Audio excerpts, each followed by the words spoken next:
भारत मांगे जवाब में मैं रॉबिन शर्मा जनहित के कार्यक्रम में आपका स्वागत करता हूं। आज का जो कार्यक्रम है, आप लोग देखते हैं हमेशा कि हम लोग जनहित में विश्लेषण करते आए हैं अलग अलग मुद्दों पे। आज हम लोग विश्लेषण कर रहे हैं उन विशेषज्ञों का जो किसी भी व्यक्ति का विश्लेषण करके अपनी रिपोर्ट के माध्यम से उनको स्वस्थ कर देते हैं। जी हाँ, हमारे बीच में डॉक्टर्स हैं और बड़े ही एमिनेंट डॉक्टर्स हैं। हमारे बीच में डॉक्टर सुधा शर्मा जी हैं, जो भारतीय जनता पार्टी चिकित्सा प्रकोष्ठ नजफगढ़ जिले की अध्यक्ष हैं, संयोजिका हैं। डॉक्टर श्वेता, डॉक्टर आराधना, डॉक्टर राकेश अस्थाना, ये वो लोग हैं जो उपचार तो करते ही हैं, लेकिन साथ साथ ये अपने व्यस्ततम समय में से समय निकाल के समाज की सेवा भी करते हैं। डॉक्टर सुधा शर्मा जो स्वयं नाड़ी रोग विशेषज्ञ हैं और आयुर्वेद के माध्यम से लोगों को ट्रीटमेंट देते हैं। आज ये पूरी टीम द्वारका क्षेत्र के अंदर में राम लल्ला प्राण प्रतिष्ठा समारोह जो अलग अलग क्षेत्रों में जो आयोजित किए जा रहे हैं, उसके लिए ये लोग घूम रहे हैं, लोगों को जागरूक कर रहे हैं। तो आइए अब इन्हीं से जाने कि जो डॉक्टर सुधा, मैं पहला सवाल आप ही से करना चाहूंगा। काफी वर्षों के बाद, लगभग 500 वर्षों के एक संघर्ष के बाद अयोध्या में भगवान राम लल्ला जी की मूर्ति की प्राण प्रतिष्ठा समारोह हो रही है। एक बहुत बड़ी लड़ाई लड़ी गई। अंततः सुप्रीम कोर्ट में एविडेंस के साथ, साक्ष्यों के साथ प्रूव किया गया। और प्रूव भी किन्होंने किया? भगवान राम लल्ला स्वयं ने, क्योंकि राम लल्ला विराजमान उसमें प्रतिवादी थे। उन्होंने स्वयं प्रूव किया कि हाँ, ये मेरा ही जन्म स्थान है और मेरा इस पे पूरा अधिकार है। कोर्ट ने उस पर निर्णय दिया। आज अयोध्या में राम जन्म स्थान पे भगवान राम लल्ला की मूर्ति का प्राण प्रतिष्ठा समारोह 22 तारीख को होने वाला है। पूरा देश राममय है। आप द्वारका में रहते हैं, आप सभी द्वारका में रहते हैं, द्वारका की क्या स्थिति है? पहले तो जय श्री राम और सभी भारतवासियों को और स्पेशली द्वारका वासियों को बहुत बहुत बधाई और शुभकामनाएं। हम सब सनातनियों के लिए ये बहुत ही कहते हैं ना कि हमारी सारी पीढ़ियां इतनी, उन्होंने अपनी इतनी बलिदान दिए, इतने अत्याचार उन्होंने सहे, उसके बाद हमें ये सुखद दिन, ये एहसास, ये हमें देखने को मिला है। तो हम तो सबसे ज्यादा भाग्यशाली हम अपने आप को मानते हैं कि प्रभु श्री राम को अपने खुद के घर में वापस उनका घर उन्हें मिल रहा है, वे वापस वहाँ उनकी प्राण प्रतिष्ठा हो रही है, तो बहुत हर्ष का विषय है। और हम चिकित्सक बंधु जितने भी हमारे द्वारका में और पूरे दिल्ली प्रांत में, सभी जगह सब लोग बहुत उत्साहित हैं। और आपको एक बहुत अच्छी बात बताऊंगी रॉबिन जी, कि ऐसा लगता है कि चिकित्सक थोड़े निर्मोही होते हैं। लोगों को ऐसा लगता है वो थोड़े ना, उनको सेकुलर होते हैं, उनको किसी चीज से मतलब नहीं है। परंतु मैंने भाजपा चिकित्सा प्रकोष्ठ में जब से मैं आई और चिकित्सकों से मेरा संपर्क जितना बढ़ा, तो मुझे ये जानने का अवसर मिला कि अंदर से, दिल से हम सब लोग कितनी बुरी तरह से, इतने अच्छे से हम कनेक्टेड थे। भावनाएं सबकी एक जैसी थी, खुल के सामने नहीं बोल पाते थे। लेकिन जब से ये वातावरण आया, हमारे मोदी जी आए, सब मेरे चिकित्सक बंधु खुल के बोलने लगे हैं, सामने आके बोलने लगे हैं। अब हम एक दूसरे को संबोधन, पहले हम चिकित्सक नमस्ते या गुड मॉर्निंग करते, तब सब जय श्री राम बोलते हैं। और अपने अपने स्तर पे तो सब कर ही रहे हैं। वैसे चिकित्सा प्रकोष्ठ में होने की वजह से जहाँ भी हमारे कोई भी आयोजन हमारे द्वारका क्षेत्र में होता है, कोई भी धार्मिक आयोजन हो, कैसा भी हो, हम अपनी सेवाएं वहाँ देते हैं। हमारा शिविर वहाँ लगता है। और विशेष तौर पे आप अगर 22 तारीख की बात करें, तो 22 तारीख को जितने भी आयोजन होंगे द्वारका में, हमारे चिकित्सक बंधु कहीं ना कहीं सब जगह छोटे छोटे ग्रुप्स में वो अपनी सेवाएं दे रहे होंगे। और दिल्ली में प्रांत में स्तर पर भी हमारे जितने भी चिकित्सक हैं, एक समूह है उसका, सनातन चिकित्सक समूह, वो हम एक कार्यक्रम कर रहे हैं जो कि 21 तारीख को हुआ, एक दिन पहले, क्योंकि हमें पता है 22 को हम और व्यस्त होंगे।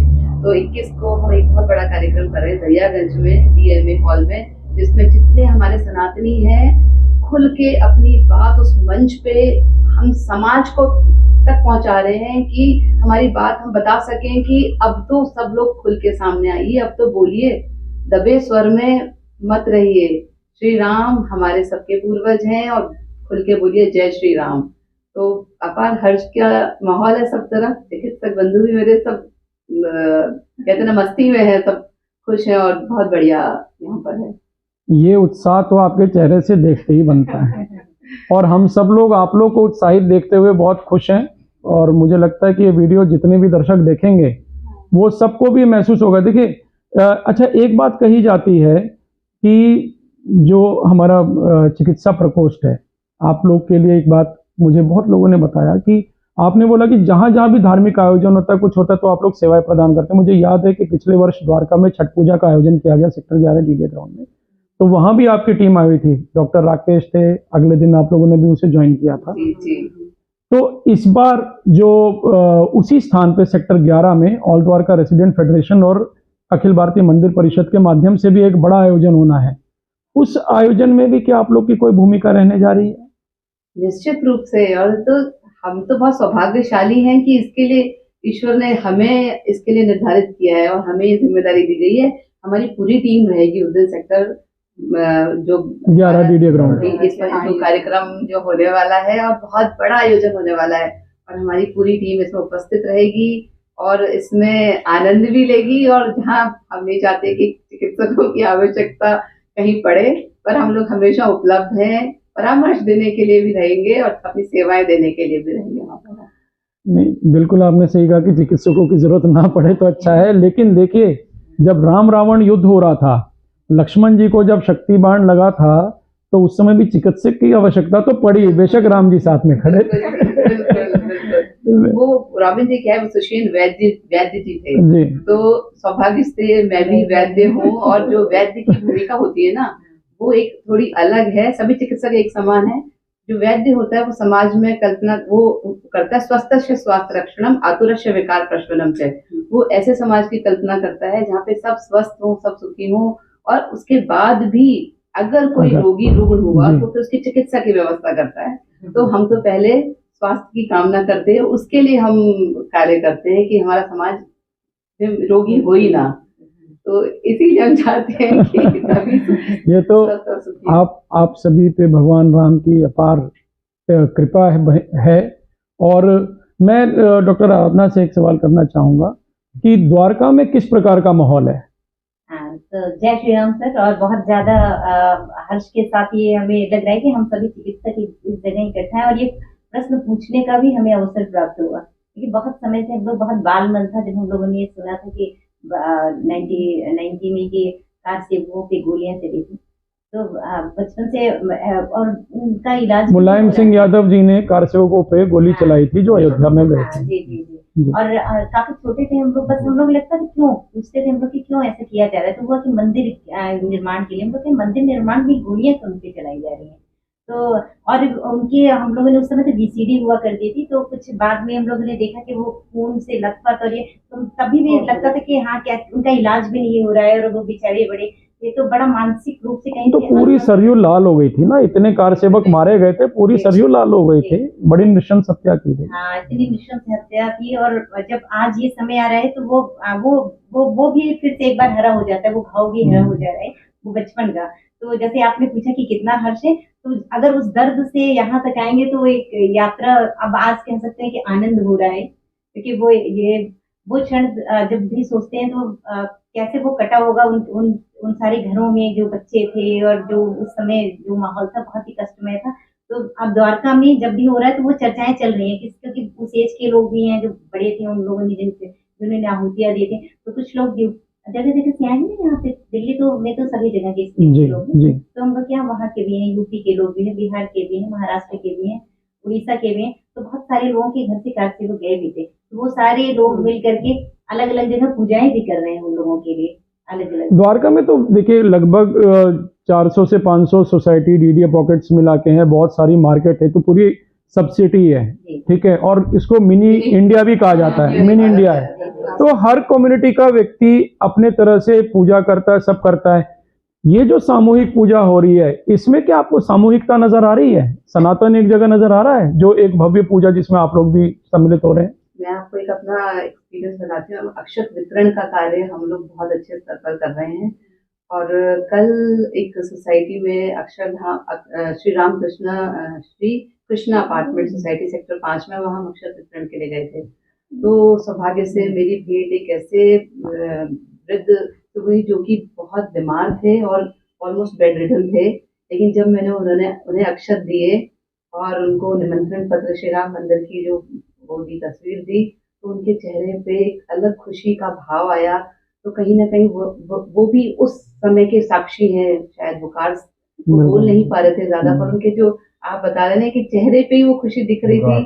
तो उनके साथ मैंने अपनी तस्वीर भी ली और अपने पास रखी। तो कहीं ना कहीं मैं वो सब चीज देख रही हूँ कि हर व्यक्ति, और हमने शोभा यात्रा भी निकाली थी, तो शोभा यात्रा में सबसे अच्छी बात थी कि पहले धार्मिक कार्य केवल वृद्धों के ही उसमें था कि उन्हीं की जिम्मेदारी थी, जितने भी बड़े बुजुर्ग आमतौर पे कहता है कि जो हिंदू जो युवा है वो मंदिर नहीं जाता, पूजा नहीं करता, लेकिन इस बार क्या आपको युवाओं की सहभागिता नजर आ रही है? अरे युवा में कल एक दो ब्यूटी पेजेंट्स थी, उसमें उन्होंने जब अपना परिचय दिया, वहाँ की थी, बंगाल की थी, तो शी सेड मैं ब्यूटी पेजेंट हूँ, और वो आई, उन्होंने अक्षत अपने सर पे रख के शोभा यात्रा भी की। और बच्चे बहुत, स्कूल का टाइम था, लगभग 3 बजे आए होंगे, यूनिफॉर्म में ही थे, सब जय श्री राम के नारे लगा रहे थे।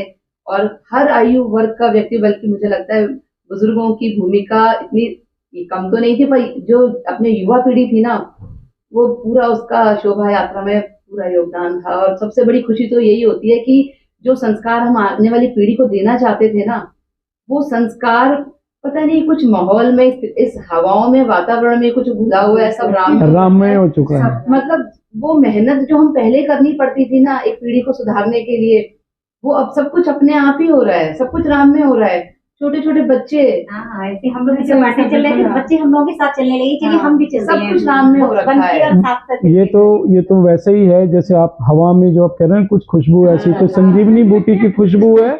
जितने भी जो बीमार लोग थे सब स्वस्थ होते जा रहे हैं। मतलब जो मानसिक रूप से जो बीमार थे, जो अपने आप को हिंदू बताने में डरते थे, लगता है वो सबको डोज मिल चुका है। मैं एक चीज जानना चाहूंगा डॉक्टर राकेश से जी, क्योंकि ये कहते हैं राम नाम स्वयं एक औषधि है, और जब भी होते हैं कहते हैं राम वर्ड इलाज है, एक बोलते हैं राम वर्ड है, तो इस समय वही राम वर्ड चल रहा है सभी के साथ। मैं डॉक्टर राकेश से एक बात पूछना चाहूंगा। डॉक्टर साहब, एक बात बताइए, पूरे देश में जिस प्रकार से राम मंदिर निर्माण का और ये 22 तारीख वाले कार्यक्रम का, जैसे कुछ लोग, पूरा देश समर्थन कर रहा है, कुछ लोग विरोध कर रहे हैं, कुछ पॉलिटिशियंस विरोध कर रहे हैं, कुछ धर्माचार्य विरोध कर रहे हैं। शंकराचार्य जी का बयान आया। कल हम लोग को देखने को मिला कि दिल्ली के मुख्यमंत्री सुंदरकांड का पाठ कर रहे हैं। ये आपको कैसे लगा? केजरीवाल जी सुंदरकांड का पाठ, बहुत सारे लोगों को ये अपने में विरोधाभास लगा, तो ये आप उसको कैसे देखते हैं? पहले तो हम राजा रामचंद्र की जय कहेंगे। महाराज राजा रामचंद्र जी आज बैठ रहे हैं, हम लोग अब उनकी प्रजा बनने जा रहे हैं फिर से वापस। तो एक बार फिर त्रेता युग आ रहा है। हमें ऐसा महसूस हो रहा है जो रावण के समय में एक भय था, जिसमें जनकपुरी से लेके अयोध्यापुरी कोई अपने राज्य से रावण से भिड़ना नहीं चाह रहा था। बाली सब अपने अपने राज्य में थे, लेकिन रावण का विरोध कोई नहीं कर रहा था। उस आसुरी संस्कृति का जो उस समय माहौल था, उसके लिए विश्वामित्र जी की तरह हमारे लाल कृष्ण आडवाणी जी मोदी जी को लेके आए। उन्होंने जिस तरह से माहौल बनाया, वही भगवान राम ने जगह जगह जाके सबको कहा कि इस निशाचर प्रवृत्ति का हम नाश करेंगे, और उन्होंने किया। पूरी धरती से उन्होंने निशाचर को नाश कर दिया। लेकिन कालनेमी, जैसे हमारे कहा नहीं जाना चाहिए, नाम नहीं लेंगे, लेकिन आप देखिए कालनेमी राम का नाम मैं आप नाम ना लें, लेकिन मैं बता रहा हूं, आप ही के पार्टी के सांसद है मनोज तिवारी जी, उनसे जब पूछा गया तो वो बोलते हैं ये तो कालनेमी है। वो तो अरविंद केजरीवाल वो कालनेमी बता रहे हैं। संजीवनी बूटी न लेने जाने पाए हनुमान जी, इसीलिए वो कालनेमी बैठा हुआ था। नहीं पड़ता है ना, उदाहरण है हमारे पास। हाँ, लेकिन ये इतना अच्छा महसूस हो रहा है हमें कि भगवान राम जिस समय आए होंगे, जो महसूस की होगी प्रजा। नहीं, आपको ये देख के खुशी क्यों नहीं हो रही कि जो व्यक्ति CA/NRC के समय जिस पार्टी के काउंसलर ताहिर हुसैन को एक सैकड़ों लोगों के दंगा करवाने का एक आरोप था, उनके घर से एसिड बल्ब फेंके जा रहे थे और केजरीवाल उनका बचाव कर रहे थे। संजय सिंह के तो बहुत सारे इंटरव्यूज हैं, केजरीवाल के हैं, मनीष सिसोदिया के, वो उनका बचाव कर रहे थे। तो आप एक बात बताइए, एक पार्टी का काउंसलर और उसके कार्यकर्ताओं पे आरोप लगता है सनातनियों को मारने का, दंगे करने का, उस समय वो उनका बचाव कर रहे हैं। आज जब पूरा देश राममय हो चुका है तो सुंदरकांड का पाठ हो रहा है। यही क्या इसीलिए आप लोग उनको कालनेमी कहना चाह रहे हैं क्या? छल प्रपंच की राजनीति हमेशा से करते हैं। जिस दिन से बैठी थी, इन्होंने सबसे पहले इन्हें शुरुआत अपनी कहां से की? मोदी जी खिलाफ बनारस से इन्होंने इलेक्शन लड़ा, और उसी काशी से भगवान का अभिषेक, रुद्राभिषेक भगवान का मोदी जी ने किया, वहीं अरविंद केजरीवाल ने भी किया। भगवान की ही कृपा से मोदी जी प्रधानमंत्री बने, इसको भी आशीर्वाद मिला, राक्षसों को भी आशीर्वाद दिया भोलेनाथ ने, ये भी सीएम बन गया और लगातार ये भी बन रहा है मोदी जी की वजह से। इसका अपना कोई जनाधार नहीं है। लेकिन क्या है कि इतनी छल प्रपंच अगर हिंदुओं के साथ न करी तो भी इनको राज्य मिल सकता था। लेकिन डॉक्टर राकेश झाड़ू लेके तो वो कहते सफाई अभियान, स्वच्छता अभियान तो मोदी जी झाड़ू लेके उन्होंने धन संपत्ति बटोर रहे हैं। ये झाड़ू, ये दो तरह की झाड़ू है। ये झाड़ू भारतीय संस्कृति पे, भारतीय धन पे, हमारी भावनाओं पे झाड़ू लगा रहे हैं। लेकिन भारतीय संस्कृति इतनी महान है, कितना आसान नहीं है कि इसको झाड़ू चला दे। डॉक्टर श्वेता ने बहुत अच्छी बात कही है। डॉक्टर श्वेता जी, आप ये बताइए कि चलिए ये तो एक ऐसा विषय आ गया, लेकिन क्या आपको ऐसा नहीं लगता कि जो भी, अब मैं इसमें बीजेपी पे भी आता हूँ, जैसे भाजपा ने अभी मंदिरों की साफ सफाई की बात की है, ठीक है, तो ऐसा आपको नहीं लगता कि समाज को स्वयं, कोई मंदिर गंदा है उसके आसपास अगर गंदगी है तो हम लोग को खुद जाके उसको कर देना चाहिए? तो ऐसा विशेष अभी क्यों करना पड़ा, प्रधानमंत्री जी को अभी क्यों करना पड़ा? क्षमा कीजिएगा भाई साहब, हम इस पे बात थोड़ा सा वो कर रहे हैं। ये केवल मंदिरों के लिए नहीं कह रहे, ये मस्जिद, दरगाह या जो जगहें हैं, ये सबको साफ करा रहे हैं जितने भी, ताकि ये वहां से गंदगी न यहाँ ले आए। पता चला उन्होंने अपनी जगह गंदगी हमारे मंदिर के पास है, जो लोग वहां से गुजरेंगे वो गंदगी उस समय वहां डाल दें। तो पूरा सफाई करा रहे कि हर जगह राममय हो। राम तो कण-कण में है, राम ऊर्जा है, वो जगह जगह से निकल के आए। ये लोग चाहे जितना भी आए, हूण पसा, जो हमारे कुषाण आए, हूण आए, शक आए, यवन आए, ये भारत में आते गए, ये हमलावर थे, आक्रांता थे, और यही ये सिस्टम लेके आए थे, जो ऊंच नीच का सिस्टम जो लेके आए थे, ये यूर शक यवन लेके आए थे। हमारे साथ जाति विभाजन उन्हीं के बीच था, हमारी संस्कृति का हमारे बीच में तो हो ही नहीं सकता। उसका कारण एक, मैं भी एक बीच में बोल रहा हूँ आपको, वेद व्यास सबसे बड़ा उदाहरण। वेद व्यास जी ने क्या लिखा है, दो ही ग्रंथ वेद व्यास जी, और उसी पे हम लोग, और रामायण जो है हमारे सनातन उसी पे चल रहा है, वाल्मीकि जी। और मैं बताऊं आपको, कई जगह पे जब भी कार्यक्रम होता है, जैसे अनुसूचित जाति के लिए बोला जाता है कि अनुसूचित जाति के लोग हैं, ये हैं वो है, लेकिन मैंने तो अभी बोलना आरंभ कर दिया कि ये संवैधानिक अनुसूचित जाति है, संविधान ने इनको रिकॉग्नाइज किया है अनुसूचित जाति, सनातन ने नहीं किया। क्या आपको ऐसा नहीं लगता? कभी सनातन ने क्या कभी किसी को अनुसूचित? हमारे यहाँ शादियों होकर की जो बहू आती है वो सबके पैर छूते हैं, धोबिन हो चाहे पानी भरने वाली हो, चाहे वो पैर में रंग लगाती है, रिश्ता लेके नहीं जाते, और शादी पंडित जी के साथ नहीं कराते। और वर्ण व्यवस्था भाई साहब, वास्तव में कही जाए, वर्ण व्यवस्था के बिना संसार चल ही नहीं सकता। जो युद्ध करते हैं, जो संरक्षा करते हैं, वो क्षत्रिय हैं, चाहे जिस धर्म में हो, चाहे जिस ये देश में हो। जो ब्राह्मण वर्ग वो है जो लोगों को पढ़ा रहा है, राजनीति कर रहा है, जो समझा रहा, ब्रेन से चल रहा है, जो बिजनेस कर रहा है वो वैश्य वर्ग है, और जो इन सबकी सेवा और सहायता कर रहा है वो शूद्र है, मतलब सेवक है। वो किसी भी उसमें जाति नहीं है, वो एक व्यवस्था है, धार्मिक व्यवस्था है। वेद व्यास जी का यहाँ पे आपने जिक्र किया, तो वेद व्यास जी ने धर्म को सबसे अच्छे से परिभाषित किया है। वेद व्यास जी ने धर्म की जो परिभाषा दी है ना, उन्होंने कहा है आत्मन प्रतिकुरानी परेशान या समाज इति धर्म। अतः इसकी थोड़ी व्याख्या कर दीजिए। अतः जो व्यवहार आप अपने प्रति अपेक्षित रखते हैं वही आप दूसरे के प्रति करें, ये धर्म है। धर्म को उन्होंने इसमें नहीं बांटा कि ये हिंदू है, मुस्लिम है, धर्म वो है ही नहीं।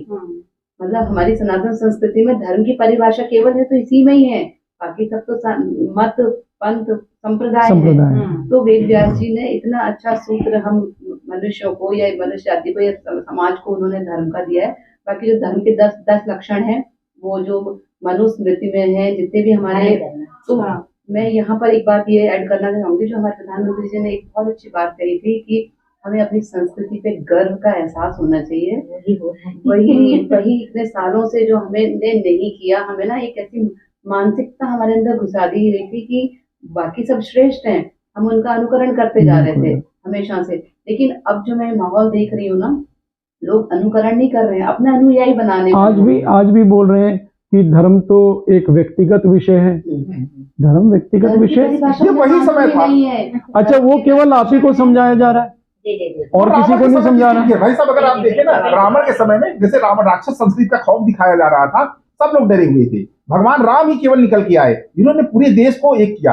अब वो भगवान राम फिर वापस आ जाएंगे तो वो राक्षस संस्कृति खत्म होने लगी। दुनिया में टाइम में भी धर्म में कोई राग नहीं था, सब एक धर्म की परिभाषा ही रामचंद्र जी के आने से पहले है ना, दमो अस्तेयम शौचम इंद्रिय निग्रह धीर विद्या सत्यम अक्रोधो दशकम धर्म लक्षणम।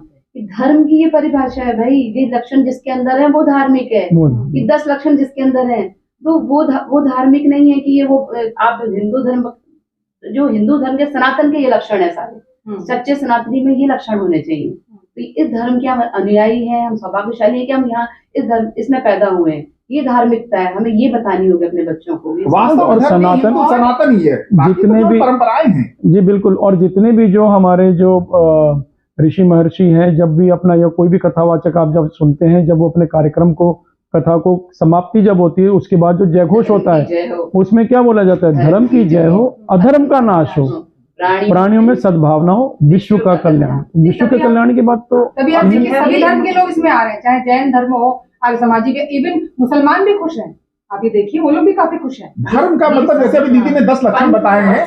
अब मुझे ये बताइए, अब एक बात बताइए, जो 22 जनवरी को सेक्टर 11 डीडीए ग्राउंड में जो कार्यक्रम का आयोजन होने जा रहा है, आप कह रहे हैं लघु भारत है, तो इसमें क्या हर कम्युनिटी के लोग इसमें शामिल होंगे? आपने मुझे पहले बताया कि इसमें केरल के लोग मंदिर बना रहे हैं, वो जरा बता दीजिए। हाँ जी, तो अपने यहाँ ना सभी लोग एक दिन पहले हमने जब इसका इनविटेशन कार्ड जब सबके पास गया, तो लोग बोले हम लोग तो वैसे 22 को मनाने वाले थे कि अलग अलग परंपराओं को बना के एक जगह पार्क में बैठ के हम लोग करेंगे, लेकिन अब सब लोग लेकर के आएंगे वहाँ पे अपनी अपनी जगह का जो भी कल्चर की इनकी पूजा पाठ करके वहाँ पे ले आएंगे, एक साथ मिलके फिर हम लोग करेंगे। बंगाली है, पंजाबी है, सिंधी है, मराठी है, उड़िया है, गुजराती है। वो कह रहे हैं कि वो स्टेट है ना, हिंदू तो हम सभी हैं, सनातनी तो हम लघु भारत समग्र भारत हो, जी जी।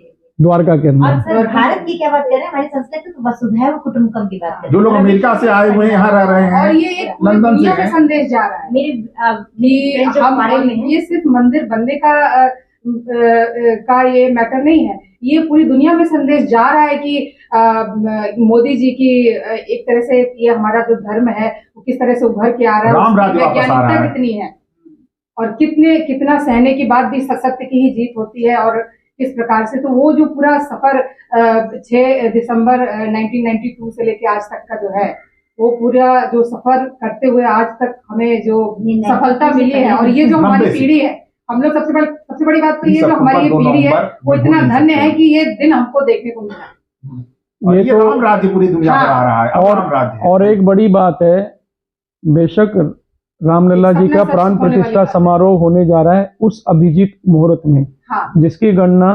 ज्ञानेश्वर शास्त्री द्रविड़ जी ने बताया कि यही एक मुहूर्त है 88 सेकंड का, इस बीच में आप ये कर दीजिए तो सबसे उत्तम होगा। जिसमें भगवान एक बड़ी बात है कि उसी समय हम सब लोग भी उनका अनुष्ठान कर रहे होंगे, तो मुझे लगता है कि पूरे भारत पे भगवान राम की कृपा होने ही। 27 नक्षत्रों के अलावा एक अभिजीत मुहूर्त जो है 28वां, वो भगवान राम का जन्म उसमें हुआ है, वो विशिष्ट मुहूर्त है। उस दिन जो भी किया जाता है वो सब सफल होता है, और उसी राम के नाम से जीना हमारे यहाँ है, मृत्यु है, हर समय भगवान के राम से करते हैं। भगवान शिव भी तारक मंत्र देते हैं, और उस राम के लिए हमें क्या सोचना कि कब मंदिर की प्राण प्रतिष्ठा हो रही, जो सबको पूरा करते हैं। और सिर्फ इंडिया में तैयारी नहीं हो रही, इंडोनेशिया में, मतलब दुनिया में तैयारी हो रही है। अमेरिका में, लंदन में मेरे मित्र हैं, ऑस्ट्रेलिया में है, न्यूजीलैंड में हमारे मित्र हैं, सब जगह हो रही है। डॉक्टर साहब, मैं चाहूंगा कि आप पूरे जो भी श्रोता आपके इस वीडियो को देखेंगे, जो भी दर्शक देखेंगे, आप इस मौके पे कोई अपील आप उनसे करना चाहें पूरे बीजेपी डॉक्टर सेल की तरफ से, तो आप रामराज से मैं यही आग्रह करूंगी कि एक तो 22 तारीख को एक पुनः दीपावली जो हम अभी तक मनाते आए हैं ना, पर ये साक्षी इसके जो है, हमें बहुत अच्छे से अपने घर में दीपोत्सव करें और पूरा त्योहार घर को बहुत, जैसे हम दिवाली में करते हैं हर साल, ये उससे भी बड़ी दिवाली है, क्योंकि वो तो हमने तो रामचरितमानस में, रामायण में हम पढ़ के कर रहे हैं, इसके तो हम साक्षी हैं। तो इस दिवाली को मनाएं, इसका महत्व अपने बच्चों को बताएं, और बहुत सबके साथ सौहार्द से रहें। और मेरा जो एक सबसे आग्रह ये है कि हम सनातनी बंधु खुशी हर्ष में और उत्सव में ना बहुत जल्दी बहुत चीजें भूल जाते हैं। तो कहीं ना कहीं मैं आप सबसे ये एक रिक्वेस्ट करूंगी कि पुनः हम इस तरह की सरकमटेंसेस या इस तरह की संभावनाएं हमारे जीवन में ना आए कि हमारे प्रभु श्री राम को ही अपने घर से विस्थापित होना पड़ा, तो हम क्या हैं, ऐसा क्यों हुआ, इस पे चिंतन जरूर करें। फिर से ऐसा माहौल ना बने, ऐसा कुछ ना हो, तो इसके प्रति सतर्क रहें, सचेत रहें, और सोचें कि इतने 1500 साल के इतने संघर्ष के बाद ये दिन हमने देखा, ये सौभाग्य हमारे सामने आया है। तो अभी आने वाली हमारी पीढ़ियों को वापस उस संघर्ष से ना जाना पड़े, ना उनको ये सब ना सहन करना पड़े। आप सब समझदार हैं, सब लोग समझते हैं इन सब चीजों को, तो कृपया करके अपने अधिकारों को, अपने भाईचारों को, अपने सम्मान को, अपने राष्ट्र को, जो व्यक्ति अपने राष्ट्र को, अपने राष्ट्र धर्म को समझता है ना, वो कहते हैं ना, धर्मो रक्षति रक्षतः, तो जो धर्म की रक्षा करता है ना, उसकी धर्म रक्षा करता है। तो ये सब चीजें आपको समझनी होंगी। अपने राष्ट्र धर्म को समझिए, अपने स्वयं के धर्म को समझिए, और पुनः ऐसे कोई भी किसी चीज का पुनः अवतरण ना हो कि हमें वापस से वही सब चीज देखना पड़े। मैं विशेष तौर पे रॉबिन जी ये चाहूंगी, जिसकी मुझे काफी मैं इस बारे में सोचती हूँ, और हम सब लोग बहुत चिंतित रहते हैं कि जब हमारे भगवान जी को भी अपने घर से निकाल दिया गया, तो फिर हम क्या हैं। नहीं, बिल्कुल ठीक बात है। एक बड़ी बात आपने अभी जो अपील किया उसमें वर्ड यूज किया कि हमें अपने अधिकारों को जानना है। अधिकारों के साथ साथ हमें अपनी जिम्मेवारियों को भी समझना है। अधिकार उन्हीं को मिलता है जो अपनी जिम्मेवारी को समझते हैं। जो अपने जिम्मेवारी का निर्वहन नहीं करते समाज के लिए, राष्ट्र के लिए या अपने परिवार के लिए भी, अगर आप अपनी जिम्मेवारी नहीं निभाएंगे तो आपको अधिकार कौन दे देगा। वही फिर राष्ट्र धर्म की बात आ गई ना, राष्ट्र धर्म को समझिए। राष्ट्र के ऊपर कुछ नहीं है, सबसे ऊपर राष्ट्र है अपना। अच्छा, इसमें एक ये भी हुआ था कि बीच में हम लोगों को एक कर दिया गया अहिंसा परमो धर्म, तो सब लोगों ने अहिंसावादी हो गए, लेकिन उसके आगे और लिखा था धर्म रक्षा अहिंसा परमो धर्म, धर्म हिंसा तदैव च, धर्म के लिए हिंसा भी जरूरी है। तो जैसे हम लोग के जो देवी देवता है उसमें आधी तरफ अगर आप देखेंगे, चाहे देवियों में एक तरफ कमल है, वीणा है कुछ है, और दूसरी तरफ अस्त्र शस्त्र है उनकी देवी में। तो हम लोगों को भी, जैसे आपने अपील की, उसी को और उसमें ऐड करने में कि हम लोगों को जागरूक रहने के लिए ये भी करना है कि अहिंसा भी रखनी है, लेकिन धर्म के लिए हिंसा भी जरूरी है। कहीं किराए जैसी स्थिति का सामना हमें करना पड़ जाए, चलाना अपने को बचाने के लिए, हमें अपने आप को प्रोटेक्ट करने के लिए कलम का भी हथियार बहुत है। मानसिक रूप से सक्षम रहना होगा। संस्कृति पे और अपने इतिहास पे ना गर्व करना सीखें कि हमारी संस्कृति से बढ़कर कोई संस्कृति नहीं है दुनिया की। और एक अपील जरूर 22 जनवरी को सेक्टर 11 हमारे डीडीए ग्राउंड पे दिवाली मनाने आप लोग जरूर आए, जो भी आसपास मौजूद हो। सुबह 9 बजे हवन का आयोजन है, सुंदरकांड है, LED, अयोध्या तो नहीं पहुंचा रहे हैं, लेकिन संदेश में अयोध्या यहाँ महसूस करते हैं। 2 बड़े LEDs पे डायरेक्ट लाइव टेलीकास्ट चलेगा, और फिर ये यहाँ पे जिन राम सेवकों ने, जिन कार सेवकों ने राम मंदिर आंदोलन में सहभागिता की थी, उनके स्वागत का भी कार्यक्रम है, क्योंकि ये दिन सभी को उन्हीं की वजह से देखने को मिला है। अगर उन कार सेवकों का बलिदान, सहयोग नहीं हुआ होता तो ये दिन देखने को नहीं। बिल्कुल, हम लोग उन्हें याद करेंगे और साथ में बैठ के करेंगे तो ये बहुत अच्छा रहेगा। अपने अपने घर में करेंगे तो कोई आनंद नहीं होगा। जैसे हमारे प्रधानमंत्री जी ने भी आह्वान किया है, तो ये जगह हमारे लिए है, आप आइए। इससे बड़ा उत्सव कहीं नहीं हो रहा है, तो डीडीए ग्राउंड 11 छठ पूजा ग्राउंड पे आइए 22 जनवरी। हम सब लोग बहुत शानदार प्रोग्राम भैया हमारे करते हैं। आप अगर एक बार आएंगे ना, तो जितने प्रोग्राम ये अच्छे तरीके से करते हैं, दिल से करते हैं, और इतने बड़े स्तर पे करते हैं कि आप देखिए उत्साहित होंगे और आपको लगेगा कि प्रोग्राम क्या हो सकता है, क्या भव्यता होती है प्रोग्राम की। तो अवश्य आए वहाँ पर। कार्यक्रम की भव्यता तो भक्तों से होती है। ऑल द्वारका रेसिडेंट फेडरेशन और अखिल भारतीय मंदिर परिषद इसको कर रहा है, तो ये है। मैं एंड में आखिरी कमेंट आप लोगों से चाहूंगा, और विशेषकर डॉक्टर सुधा जी आपसे। बहुत सारे वीडियोस आए कि जो दूसरे धर्म के लोग हैं, ठीक है, स्पेशली मुसलमानों के वीडियो कई आते हैं कि खाना बना रहे कोई थूक रहा है, कोई मेड गई है काम कर रही तो थूक रहा है। ऐसे में एक तरफ वो वीडियो देख के कई लोगों को तकलीफ होती है कि ये नहीं होना चाहिए, दूसरी तरफ आप लोग खड़े हैं। क्या आपके पास कोई व्यक्ति मुसलमान या किसी अन्य संप्रदाय का कोई व्यक्ति आता है, तो क्या डॉक्टर भी ऐसा भेदभाव करते क्या जैसे उन्होंने किया हुआ है? क्या आप लोग ऐसा भेदभाव, मुझे तो लगता नहीं, लेकिन मैं आप लोगों से ये बात हम जरूर देना चाहेंगे। हमने कई बार ऐसी खबरें पढ़ी कि उन लोगों के पास जब गए तो उन्होंने जबरदस्ती उन लोगों को नसबंदी कर दी, और इस तरह की चीजों उस धर्म के लोग को पालन करने वाले थे, मुस्लिम के, तो उन्होंने बड़ा नुकसान उस तरह से भी किया। 4000 लोगों का कर दिया केरल में, कहीं अभी हमने सूचना पड़ी थी। हम लोग तो नहीं करते हैं, लेकिन उन लोग से भरोसा करना बड़ा खतरनाक हो गया है आज की डेट में। इसमें मैं जोड़ना चाहूंगी कि यही तो सनातन धर्म का चमत्कार है कि हम किसी को सबको बराबर समझते हैं, और ये जो चिकित्सा का सब्जेक्ट है, इसमें तो भेदभाव का सवाल उठता ही नहीं। ऐसा तो कभी हम लोग सपने सनातन में चिकित्सा इज नॉट अ प्रोफेशन, ये व्यवसाय नहीं है। हम लोग तो सपने में भी नहीं सोच सकते। हम तो उस भगवान राम के अनुयायी थे, मरते हुए रावण से भी ज्ञान लेने के लिए भेजते अपने भाई को। हमारे क्या है कि हमें जो शिक्षा दी जाती है ना, हमें इस अध्यात्म को हमेशा कर्म योग, ध्यान योग, भक्ति योग, ये सब चीजें हमारे ना ईश्वर तक पहुंचने के माध्यम है। तो मैंने ये देखा है हमारे चिकित्सक बंधु ना बहुत वो ये सोचते हैं कि वो जो कर्म कर रहे हैं ना, कर्म योग, कर्म को ही सबसे प्रधान मानते हैं, उसी को पूजा मानते हैं। जो हमारे अंदर सबसे ज्यादा हमने जो जितने, तो वो कर्म से मतलब वो जरूरी नहीं है कि वो डेली मंदिर जा पाए या सुंदरकांड कर पाए या हनुमान चालीसा कर पाए, लेकिन मैंने जो अपने साथ के अभी तक भी जितने चिकित्सक बंधु देखे हैं, कहते हैं कि सुबह अगर 8 बजे मेरा पेशेंट भी मेरे पास आ गया या रात को 10 बजे तक भी है, मैं उसको ट्रीटमेंट दे रहा हूँ, वो मेरी पूजा है। पेशेंट किसी भी धर्म का हो, संप्रदाय का हो, भेदभाव नहीं है। संप्रदाय की बात ही नहीं करी कि वो पूजा मान रहा है। मैं कह रहा हूँ भेदभाव है नहीं, पूजा मान रहा है, भेदभाव कहाँ से होगा? आप लोगों ने कभी भेदभाव, पूजा होगी नहीं, वो उसको पूजा समझ रहा है, वो उसको पूजा समझ रहा है, उसको ईश्वर तुल्य मान रहा है कि ये मेरा मोक्ष का द्वार है।